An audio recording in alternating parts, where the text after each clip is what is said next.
The Consulting Success podcast is powered by the Clarity Coaching Program. If you'd like to work directly with the Consulting Success team and receive personal coaching and support to optimize and grow your consulting business, marketing, and revenue, visit consultingsuccess.com to find out more and apply. Welcome to the Consulting Success Podcast. I'm your host, Michael Zapersky. In this podcast, we'll dive deep into the world of elite consultants, where you'll learn the strategies, tactics, and mindset to grow a highly profitable and successful consulting business. Hey everyone, it's Michael Zapersky and welcome back to another episode of the Consulting Success Podcast. Today, I'm joined with Bob Wiesner. Bob, great to have you here. Thank you, Michael. I'm delighted to be here.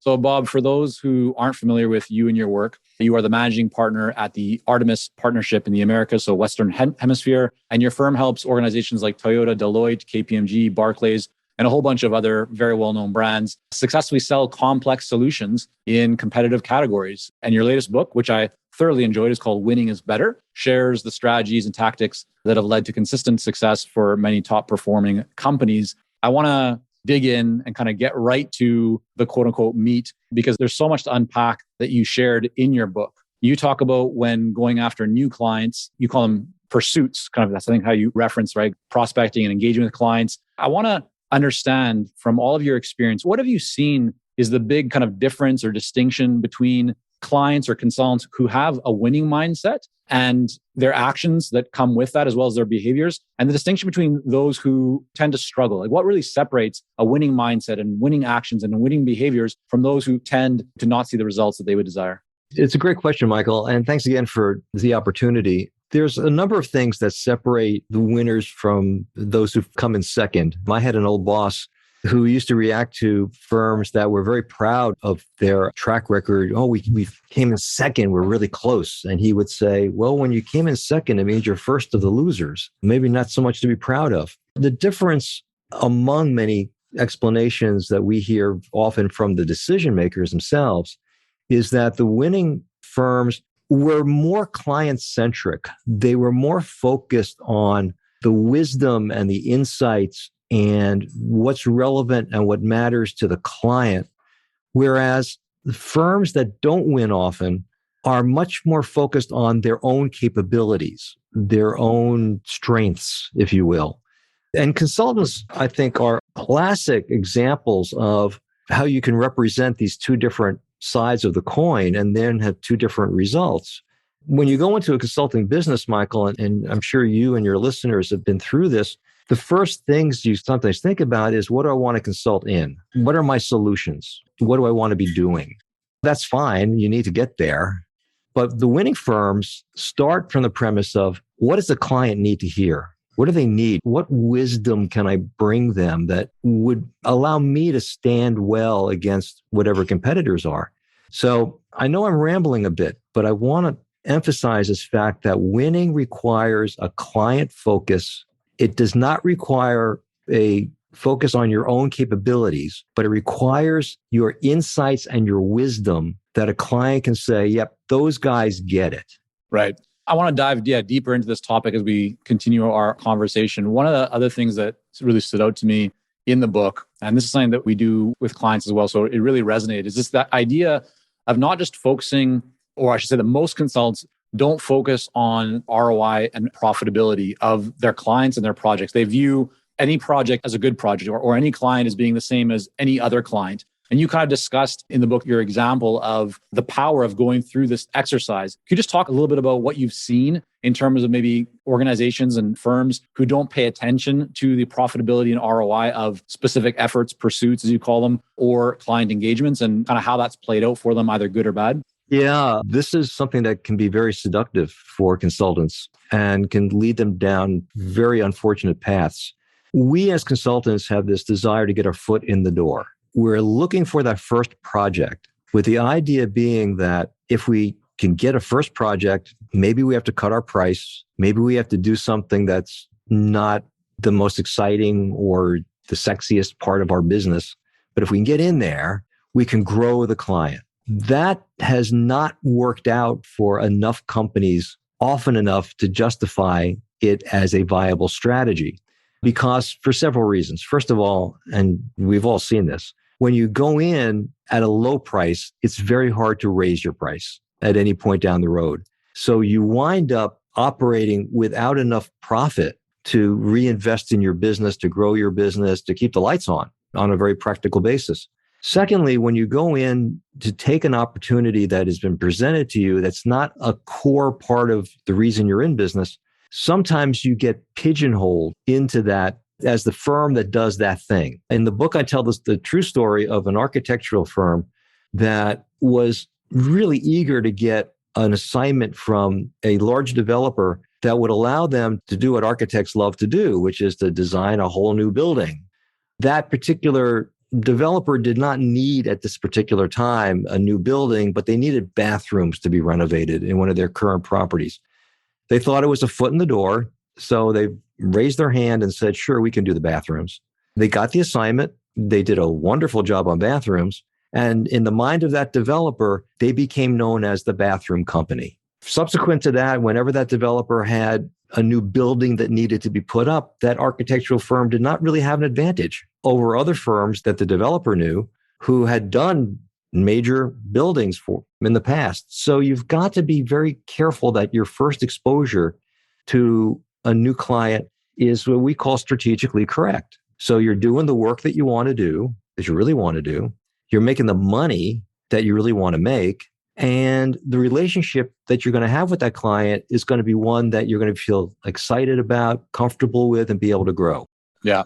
Oftentimes, landing that larger initial engagement can be challenging for consultants, especially if they don't have an existing relationship with that buyer. Let's say that they've gotten in with a discovery offer, so a lower price offer. They're not discounting, so they're still doing work that they feel good about. It's still profitable for them, but it's not the overall full engagement. What are some of the steps you've seen that can work well for them to go from just getting their foot in the door to now actually expanding? So if we maybe go back to the bathroom architecture example that you share, which I loved when I read, kind of laughed at that example. What could they have done to, now that they do have their foot in the door, to expand and not just continue being labeled as the bathroom architecture firm? If they want to capture more business and provide more value for that existing client, how should they go about it? That particular example, I think that was flawed from the beginning because they shouldn't have gone in to take the bathroom job. They should have held out for something that would be more akin to a larger project that they really wanted. The relevant part of your question, though, Michael, the really important part of your question is that first piece, which is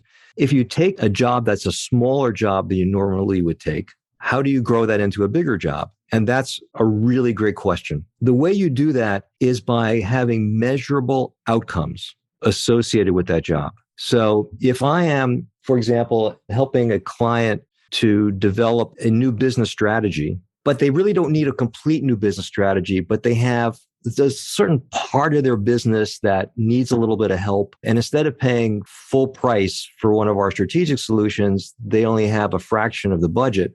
I might be okay taking that. But what I want to do is two things. First, I want to make sure that the work we're going to do is representative of the work that we're capable of doing. In other words, it's not bathrooms, but it's actually new business strategy. Secondly, I want to have measurable outcomes. And this is something that's very hard for a lot of consultants to actually get. But because I have measurables, something quantified, I now have something to talk about to those decision makers in that company. Besides just the fact that they like the work, I can point to outcomes. I can point to results that met goals or exceeded goals and led to some significant impact for that company. And so it's the metrics that make the difference. Sorry to interrupt and jump in. Just to clarify, so the outcomes that you're mentioning here, or the metrics, these would be agreed upon by both you as the consultant and kind of strategist, as well as the client. So it's not just saying, here's what we do with our clients and just like checking that off. You're saying here, what would be meaningful for you? What does success look like in these different areas? And then once you get clear on that, you would kind of build that out or spotlight that as a specific outcome or metric or goal that you'd be working towards in that initial project. Is that correct? Yeah, that's very well said. Okay. You and the client should agree on outcomes that are meaningful and that are obtainable. Then you're off and running. Let's go back for a moment to the ROI profitability kind of question or topic that we began this conversation around. Many consultants have no idea how to actually go about measuring that. They don't even think about it in many cases, right? All clients are equal, all projects are equal. And what we've seen when we've kind of taken clients through this process, it can be very eye-opening for them to actually see that an area of their business they didn't maybe think was that critical is their highest profitable area in the business. What have you found is the best way to actually go about identifying which clients and which projects you should be focusing on from a profitability perspective? Like, how do you actually run that exercise to identify ROI and profitability? We identify it two different ways. First, if you have enough experience with different kinds of projects and different kinds of clients, then you can qualify at the very beginning whether you think that this is going to be worth your time. There reaches a point where you have enough experience to know things that affect ROI. So it's things like access to decision makers. Is this going to be a long slog for me to get approval, or am I going to be able to quickly get to people who can make a decision? You'll know sensitivity to price. Do they have the budget to pay for what I'm going to require them to pay for the work that I'm going to be doing? You might have some inkling about reputation. Do they beat up on their consultants and make them go through dozens of iterations of work? Or are they easy to work with? Are they respectful of the consultant's expertise? You might also have a sense of how they treat their other vendors, their other providers. Do they extend further opportunities to them? You can find that out even by talking to other people that they have relationships with. So at the very beginning of the process, you should go through a qualifying checklist to anticipate whether this may be worth your time and your money, your effort to pursue. Would you say in your experience that one of the maybe dangers or pitfalls that not enough people pay attention to is that they start their marketing and kind of client acquisition prospecting by casting too wide of a net? Like they're just trying to go after too many people. And by doing so, they're not able to do the homework and kind of the personalization, the customization that would be required in order for the buyer on the other side to really feel that you get them? Or how do you view that in terms of being able to market to a lot of people versus it sounds like what you're really talking about here would require a fair bit of homework and looking around and being very considerate and thoughtful about a buyer's specific situation. And that becomes very challenging to do if you're trying to automate your prospecting or cast a wide net to go after a lot of people, which is what many consultants tend to begin with.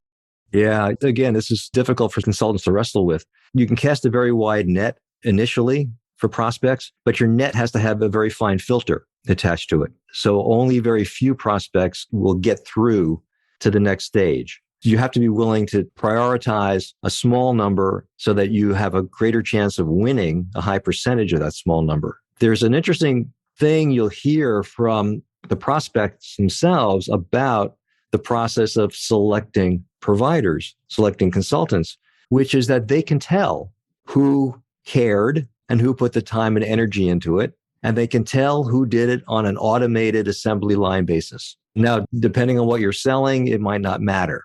But if close relationships are important to you, and if bringing added value is important to you, then you want to be perceived as somebody who really cared, who selected that client as somebody who you believed you could offer high value to. Your prospects can perceive that. I just can't overstate that, the importance of that. So yes, you're much better off with a smaller number of prospects that you can apply more effort to, or in our words, you can apply more intensity to. Yeah. Hopefully a great reminder for many people. This is an area that we've been focusing on with many clients because there's definitely continued to be a shift. You know, if you go back several years ago, people were doing automation and still leverage automation, but it just seemed easier. But every year that goes by, there's just more noise in the marketplace. And at the end of the day, to really build a long-lasting relationship with somebody, it takes time. You can't send out the exact same message to 100 different people and have that really connect. You might get a bite, and some people are still successful with that. But really personalizing is an approach that we definitely tend to recommend as well. I wanted to ask you, Bob, I mean, this is kind of a connected topic, but what do you see as the big difference between positioning and kind of your approach and positioning when it comes to attracting new clients and keeping clients? Because you talk about that there is a difference in how you kind of position the firm or how you approach a new prospective client versus trying to keep an existing client and expand that lifetime value. Yeah, what's really interesting about maintaining and growing current clients, Michael, is that too many firms take it for granted that if I have a project and I do a good job, the phone will ring and they'll give me another project. It doesn't work out that way nearly as often as a consultancy would like that to be the case. And it could be for any number of reasons, but none the least of which is that there's somebody out there who did not do that project, but they want that client. And what they're doing is they are doing maybe the things that we recommend that they should do to attract that client. Meanwhile, you're sitting back, you finished a project, it went well. you got paid on time with some nice comments associated with it. And you're wondering, why aren't they asking me for another one? So you need to treat your current clients with the idea that it's still a competition to get the next job. Now need to leverage your advantage as an incumbent. You know them better. You have deeper insights into what matters to them, and you have results, which is what we talked about earlier. You've got measurable outcomes that you can now put at the forefront of your next round of communication within that client organization. That's how you'll grow your business, by continuing to show that you care and love them, and by continuing to put yourself ahead of your competition. Can you offer me and everyone joining us right now, a very tactical approach to that? So let's take the example that you won a piece of business, you've done great work, the client is happy, they've told you that they are happy. You may or may not know about a new project or a new initiative that's coming down the line. If that's you, Bob, what are you doing, or what would you be counseling your clients to do to develop that existing relationship to win more business? If you could offer maybe 2 or 3 just very tactical steps that people should be taking. First of all, I would say care about their business way more than just the project that you worked on. What does that look like? Give me an example of that. Let's take an example of an executive recruitment firm. Working with a client who had an opening, they hired you, gave you $20,000, $30,000, $40,000, whatever executive recruiters get nowadays, to go find them a new VP of something or other. You filled the job. They love the candidate. Now you're waiting for the next job opening to occur, and hopefully they'll call you when they need another position filled. Is that really the right strategy, to just sit and wait? Some might argue, well, we'll invite them out for lunch one day. We'll stay in touch. We know when their kids graduating college, we'll give them a call. That's fine too. I'm not opposed to that. What I'd rather see you do, though, is take an interest in their business beyond filling that one role. And that, I think, is vital. Now take an interest in what's their business look like around this person whose job you just filled. What are some of the issues that they're facing? What are some of the pressures that this new hire is going to face in trying to grow their part of the business? What insights can you share from your other recruiting projects without giving away confidential information that can make this candidate and this company smarter? In other words, stay in touch with them, but not on a personal basis. Stay in touch with them to show your interest in their business success. That information is available to you. You can find out how they're doing. Your candidate, in this case, would probably feed you inside information. But on a regular basis, make sure that they know that you care about their business. And then they're more likely to engage with you the next time they need a position filled. And what does regular basis mean to you? Like, what have you seen is the most appropriate? I know oftentimes people worry about being in touch too often, right? And bothering, or just really spamming people. Or just they're concerned that they don't want to overstep. They don't want to be a nuisance. What have you found is an appropriate kind of frequency to maintain that contact with an existing client? You're busy doing the work for them. Maybe that project is coming to an end. Regardless, what's that frequency that people should be thinking about that is appropriate? I don't think there's anything wrong with staying in touch with a client twice a month, at least through marketing content or email. Providing all of that content is giving them value. It's providing them with insights. It's providing them with perspective. It's not you sending out your case studies. It's not you sending out your capabilities. That is spamming them. Twice a month would even be too much of that. As long as you're giving them items of value, I would say a cadence that's about twice a month, even every 2 weeks, with some client-centric marketing content. Follow that up with an occasional call or an email with the invitation to talk about issues that are currently relevant or should be relevant to that client. Say you do that once a month. You can do that in conjunction with one of those 2 monthly touch points. Hope to get to talk to them at least once a quarter, if not a little bit more often. And as you have these conversations with them, Michael, you should be uncovering opportunities for you to have more conversations with them that can eventually lead to a project that you can take on. While we work with a lot of seasoned and experienced consultants here at Consulting Success, I'm often contacted by new early-stage consultants. Invariably, the question I'm asked is, what are the steps I should take to become a successful consultant and grow my consulting business to my first 6 figures per year? Well, I'm excited to announce that we've opened the doors for our Momentum program. This is our most popular program for early-stage consultants, and it has helped almost 1,000 consultants to start, run, and grow successful consulting businesses. It gives you the step-by-step plan to help you with your messaging, your fees, and pricing strategies, how to win more proposals, how to go to market more effectively, developing a marketing system to generate leads consistently, and so much more.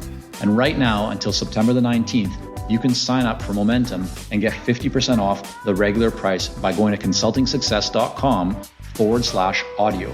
That's consultingsuccess.com/audio, AUDIO. Only 100 spots are available to join Momentum and get 50% off. This deal is only available until September the 19th or until all 100 spots are gone. We won't be opening up new spots in this program for several months, so don't wait. Go to consultingsuccess.com/audio. That's consultingsuccess.com/audio, AUDIO.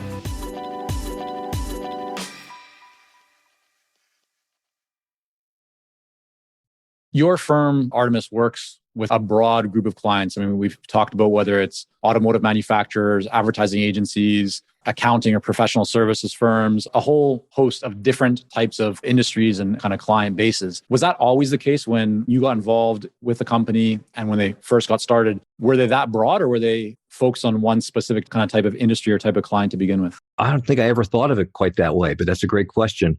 My own background was in advertising. So the first clients that I had when I went onto this side of the desk were agencies. So that naturally was where we started.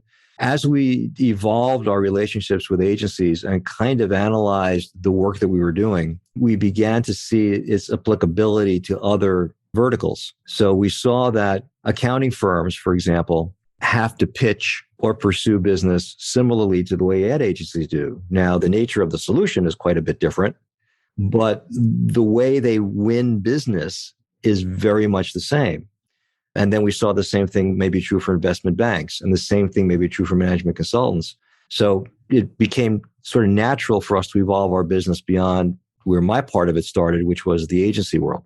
What made our approach transferable across very diverse verticals was not necessarily because we were experts in accounting or experts in management consulting, but because we developed an expertise in how buyers make decisions. And what we've quickly realized was that buyers make decisions in very similar ways in highly competitive reviews of their options.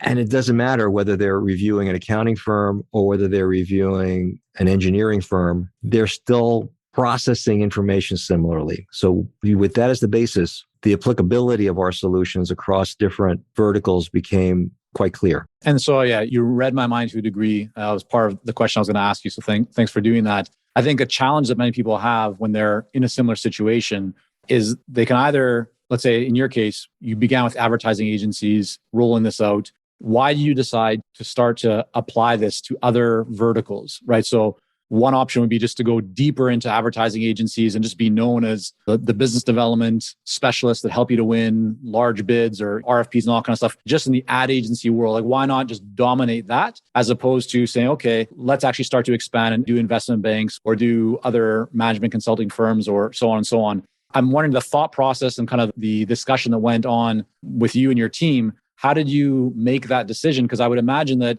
it does require a bit of a shift and maybe some additional kind of time and resources when you're planning to think about what matters to investment banks, or even to some of your messaging to them, or updating some documents or updating content on the website. Why not just do more of what was already working? And why did you actually decide to expand verticals from a strategic decision? Wow, it's interesting. I don't know that it was a strongly rational decision on our part. Okay. To be very honest, we knew ad agencies so well that we reached a point where we weren't really stimulated as much by the next agency work. Not that we didn't like it or didn't enjoy it. We very much did, but we wanted something different. We really wanted to see what other professions were like and how applicable it is to work with different professions. I mean, I've sat down with defense contractors and I've learned about radar systems in warships. I've sat down with IT companies and I've learned about different software platforms. I've sat down with investment banks and I've learned about M&A. To me and to the people who was working with me at the time, and even to today, it's really energizing and really exciting. So I understand why some firms love to focus on a particular area and the value that they can bring.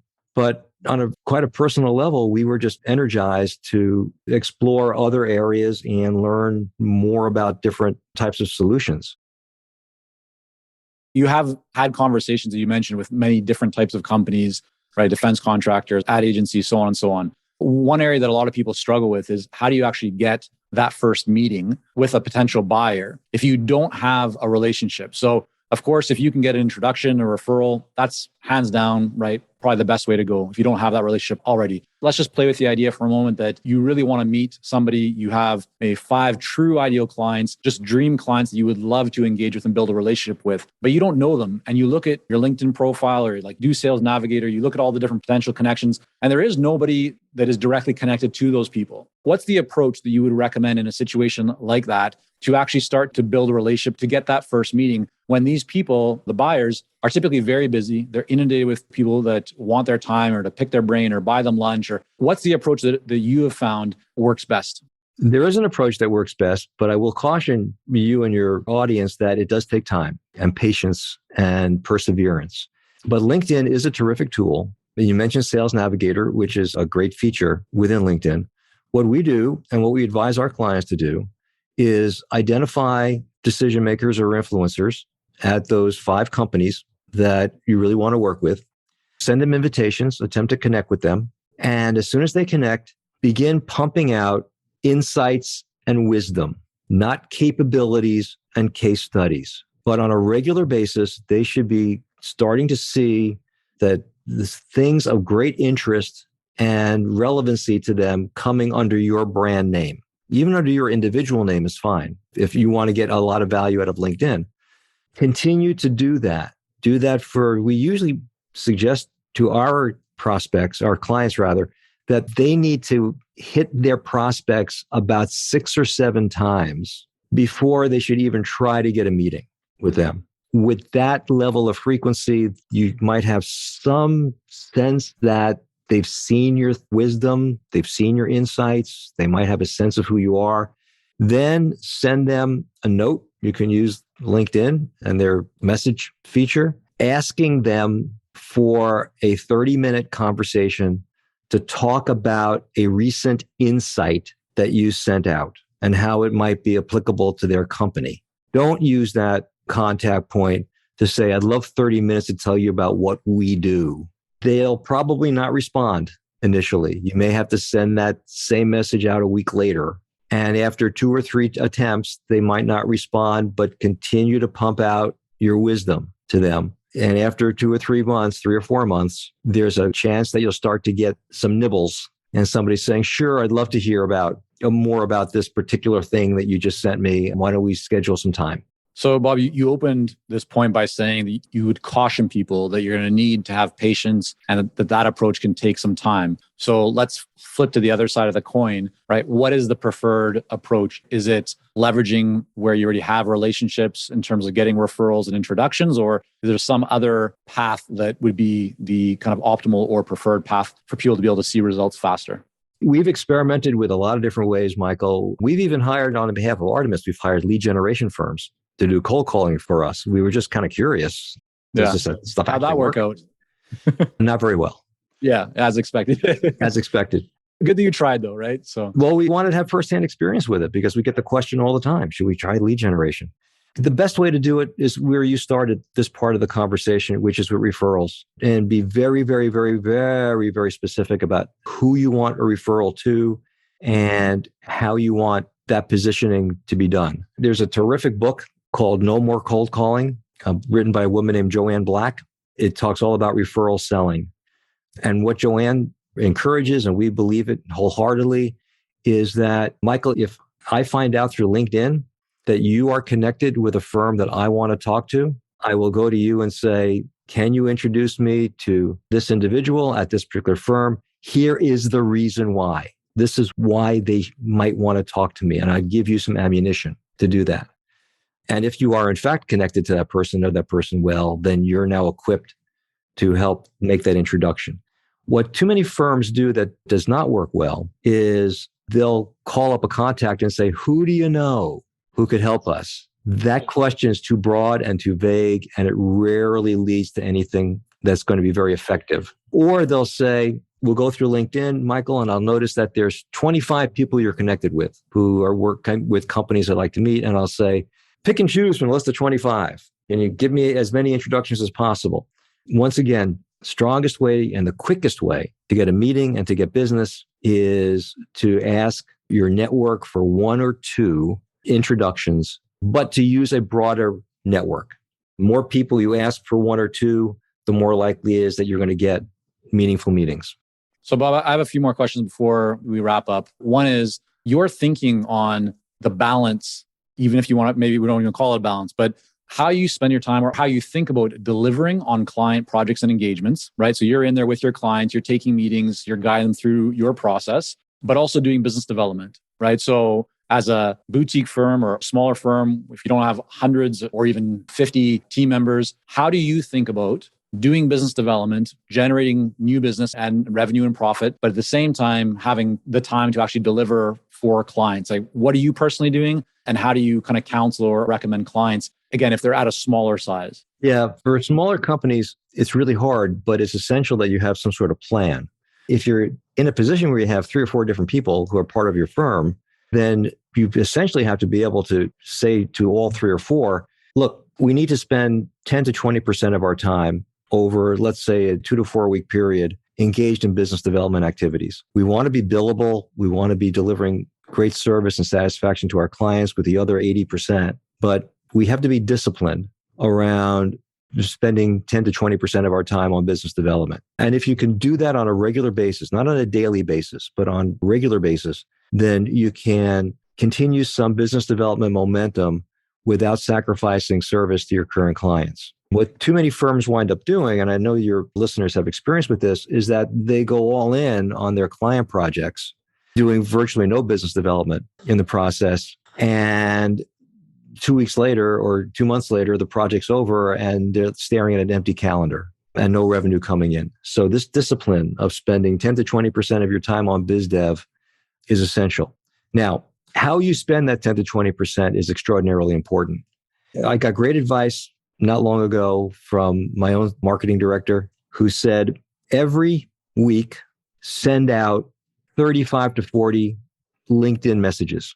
If you can do 10 a day, which you can do at night, even better. So have the discipline and the strength and stay awake long enough so that even on days when you're heavily involved in client delivery, you can still get out those 10 or so LinkedIn messages. And by the end of the week, you'll have sent out 40 or so, 50, and that's going to really help. You'll get some response. You can schedule some conversations, even if you have to postpone them until you're out of client work. But with that kind of regular schedule and discipline, you have a better chance of keeping business development going. Yeah, I completely agree. We've seen many clients over the years who become so successful that they stop marketing. And then inevitably what will happen is exactly as you said, it might be weeks or in many cases months down the road, all of a sudden a client project stops before they expected or just kind of winds down naturally as it should. They haven't been doing any marketing. So their whole marketing engine, right, is kind of getting rusty and they have to use so much more energy and effort to get things back up and running again. And so we always recommend, even if you just are kind of putting your foot very lightly on the pedal, just keeping that pedal down, like accelerating, will have such a compounding effect for the benefit of the business. So I really agree with you on that. If you look at the last 12 months or so, Bob, of everything that you've been doing in your firm, is there anything that you've done that has been different, something new that has had a really big impact? Could be around your pricing, could be your service offerings, something you don't do in a proposal, just anything that'll come to mind that, wow, like this has really been a game changer for us or something that's had a bigger impact than we expected? Yeah, there's actually a few different things. One of the things about our company, Michael, is that we are forever learning. We don't assume at any point in time that we've figured it out. So we're always experimenting. A couple of things that we've landed on that we think have helped us a great deal. One is we keep our pricing firm. We believe that we are at the right price point that brings the right amount of value to virtually any firm that wants to engage with us in whichever area of business development needs addressing. Can I just ask you one question? Sorry to interrupt, Bob, but just to clarify.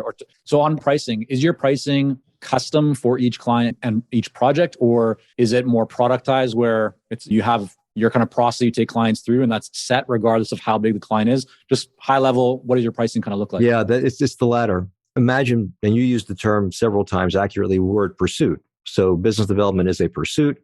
There's different activities that take place along the way. We've segmented out those different occasions or milestones within business development, and we have different solutions that we can offer at each of these different steps. Each solution has been, I hate to use the word productized, but I think people understand it. So each solution has been mapped out to have specific parts to it, and therefore they have a specific price. So if you're a 50-person firm or a 50,000-person firm, you are going to pay that same price for that same solution. And it's not because we think that a 50-person firm is equally capable of paying the price that a 50,000-person firm is, but it's because that solution has been architected to provide the same value to the small firm that it provides to the big firm. Even if the revenue, let's say, is significantly greater for the larger firm and they put it into action, would they not necessarily gain greater value? Because each project for them, let's say for one client, it might be $1 million win. For the other client, it might be $100 million win. So would the value be like, how do you think about that component of value in relation to your pricing? We don't like to link pricing to the value of the pursuit because, first of all, a lot of firms don't actually know the value of the pursuit. Pricing isn't set for them until after they win the piece of business. So how do they know? How do we know? It's just very, very complicated. Furthermore, in terms of would a $100 million pursuit be more valuable than a $1 million pursuit? Certainly it is. It may not be more profitable, however. We like to connect the value that we're providing not to the size of the revenue, but to the size of the profit. And depending on how you conduct your pursuit, you can make a pretty nice profit on a $150,000 pursuit or $1 million pursuit. And that profit could be just as significant for you or more so than the profit that a big firm will make on a $10 million pursuit.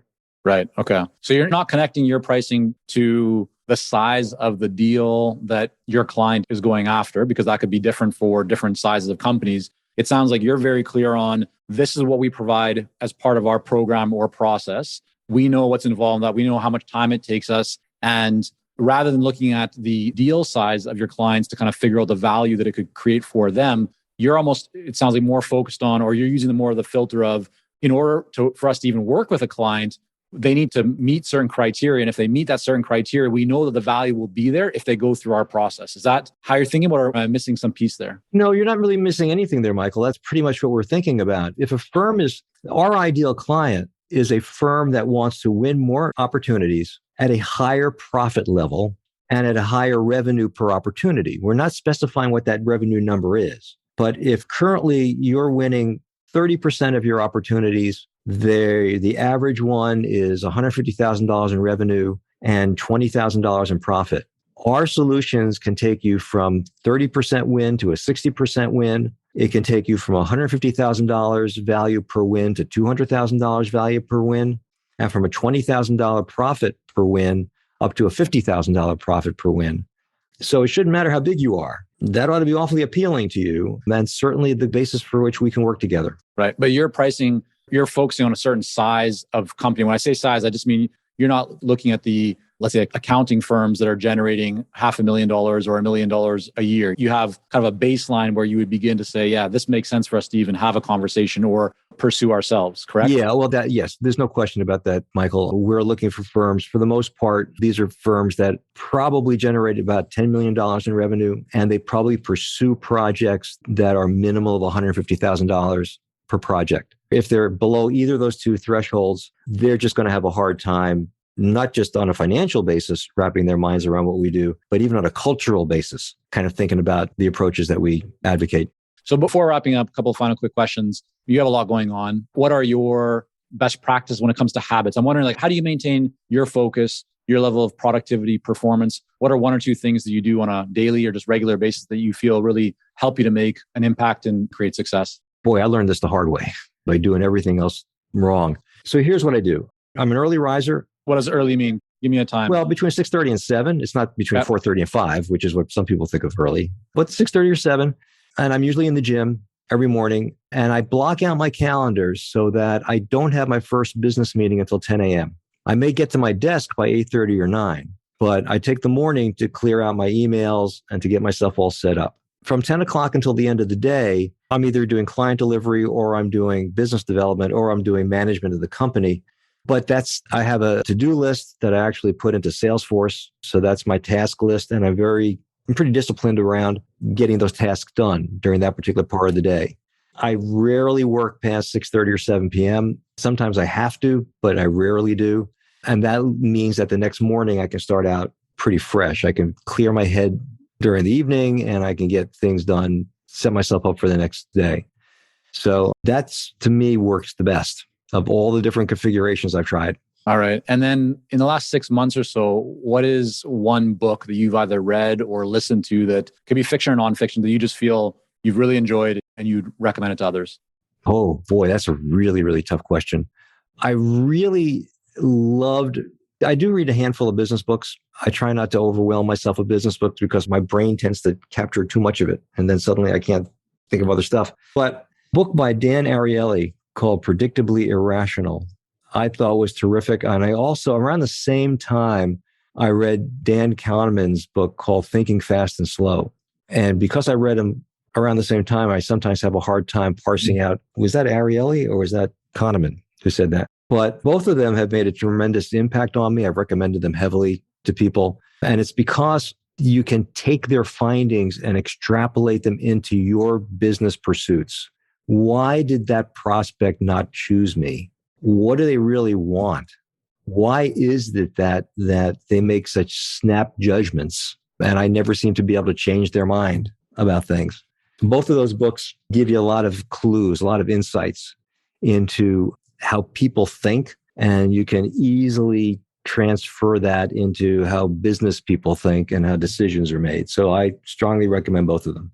All right. Well, Bob, I want to thank you so much for coming on here today. And before leaving, I want to make sure that people can learn more about you, your work, your book. So what's the best place? What's the website address that you want to send people to so they can learn more about the book and what you're up to? The company's website is artemispartnership.com. The best way to connect with me is through LinkedIn, actually. It's Bob Wiesner, Wiesner. Go find me on LinkedIn and connect with me. Send me a message that you heard the podcast. I'm sure Michael would love to find that out as well. And the book is called Winning is Better, The Journey to New Business Success. It is available exclusively on Amazon in paperback and in Kindle edition. So go check that out as well. There we have it. We'll have all that linked up in the show notes. Bob, thanks so much for coming on. Michael, thank you for having me. It was a lot of fun. Thank you for joining us on this episode of the Consulting Success Podcast. For more episodes and to subscribe, rate, and leave a review, head on over to iTunes. And if you'd like to develop consistent lead flow and a highly profitable consulting business, learn more about our coaching programs at consultingsuccess.com.